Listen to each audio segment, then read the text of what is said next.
If you drive a commercial vehicle equipped with air brakes, you must pass the Department of Motor Vehicles air brakes endorsement test. Not only will you be tested as to how to use air brakes, you must know something about the parts of an air brake system and know how to inspect the system.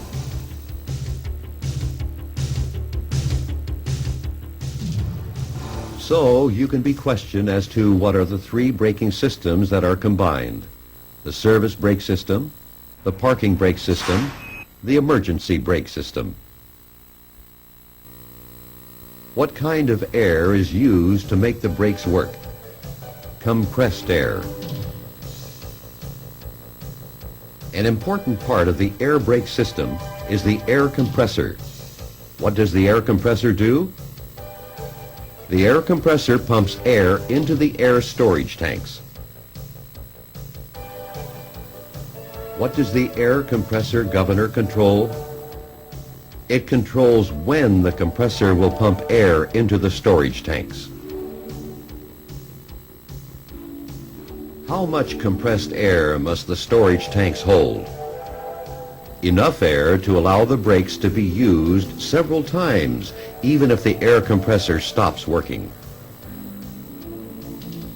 If oil and water collect in the air tanks, what can happen to the brakes? The brakes can fail. If you do not have automatic tank drains, when should you drain the air tanks? Every day. Where will you find the drain valve for each air tank? In the bottom of the tank. What are the two types of air tank drains? Manually operated, automatic. What is the purpose of an alcohol evaporator? It puts alcohol into the air system and reduces the risk of ice in air brake valves and other parts in cold weather. How often should you check the alcohol evaporator during cold weather? Check the alcohol container and fill up as necessary every day during cold weather. What is the purpose of the safety release valve that is installed in the first tank the air compressor pumps air to? It protects the tank and the rest of the system from too much pressure. What are other names for the brake pedal? It can be called the foot valve or treadle valve.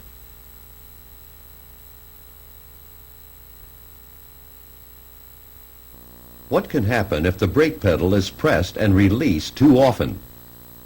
Air can be let out of the system faster than the air compressor can replace it. Where are foundation brakes found? Near the wheels. Brake shoes and linings are located where? Inside each brake drum. What happens when the brake shoes and linings are pushed against the inside of the drum? This causes friction which slows the vehicle and creates heat. On S-cam brakes, what happens to the air when you push the brake pedal?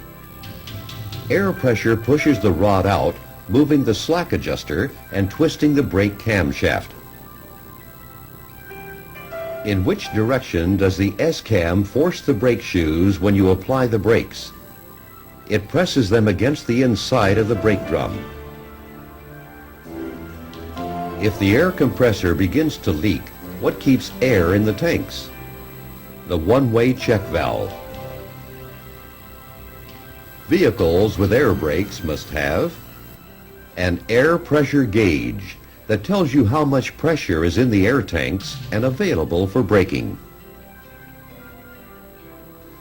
What kind of warning signal is required on vehicles with air brakes? A low air pressure warning signal that will come on before the air pressure in the tanks falls below 60 pounds per square inch on most vehicles.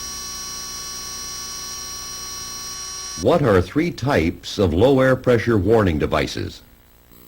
A red light, or a buzzer, or a wigwag. What is used to turn on the stop lights in an air brake system? An electric switch that works by air pressure. During normal driving, parking and emergency brakes are usually held back by air pressure. The effectiveness of the spring brakes depends on what? It depends on the adjustment of the service brakes. When the main air pressure is lost, the spring brakes come on. Why do some vehicles, such as buses, have a separate air tank to use to release the spring brakes? So you can move the vehicle in an emergency. Nowadays, some heavy-duty vehicles have dual air brake systems. What is a dual air brake system? Two separate air brake systems, each with its own air tanks, hoses, lines, but which use a single set of brake controls.